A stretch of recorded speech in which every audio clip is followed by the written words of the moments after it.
द्वितीय दिन में भी उत्कल बिल्डर उपरे आयकर विभाग रेड जारी रही।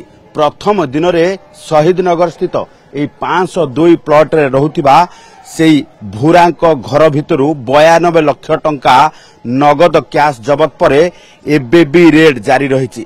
दुईटी लकर खोलिबा को आयकर विभाग पक्षरु जारी रहितबा बेले अर्थात दुईटी लकर चाबी प्रथम दिन में पाई नथिबा बेले द्वितीय दिन में दुईटी लकर को मध्य खोलिबार व्यवस्था करा जायछि। कारण दुईटी लकर भितरे विपुल परिमाणर नगद टंका रहितबा आयकर विभाग पाखरे खबर रही।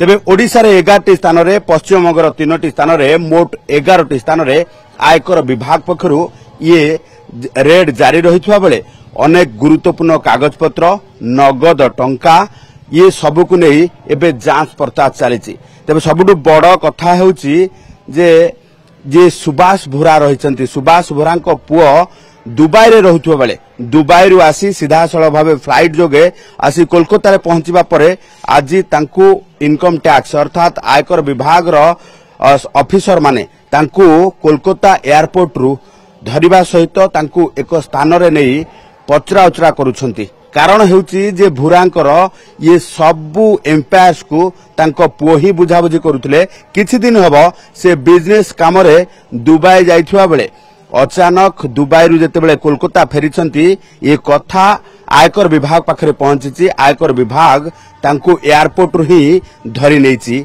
आ पचरा उचरा जारी रखिछि। तबे आमे शहीदनगर रे थिबा ए घरु गत काली गोटे गुरुत्वपूर्ण दस्तावेज को चिरिकी पाखरे थिबा एक कोठा को फोपाड़ी दिया जायतिला। जो दस्तावेज को आयकर विभाग जबत करने सहित पूरा जांच करिछि एवं गुरुत्वपूर्ण तथ्य ता भितरु हासिल करा जायछि। कारण उत्कल बिल्डर विरोध रे जेतेबेले पूरा ठोस प्रमाण पाइछि आयकर विभाग ता परवर्ती समय रे गोटे मामला रुजु करने सहित पाखापाखि 14टी स्थान रे ये रेड जारी रही। 14टी स्थान रे 18टी टीम रेड करुथिबा बेले 120 ऑफिसर ए रेड रे शामिल होइछंती।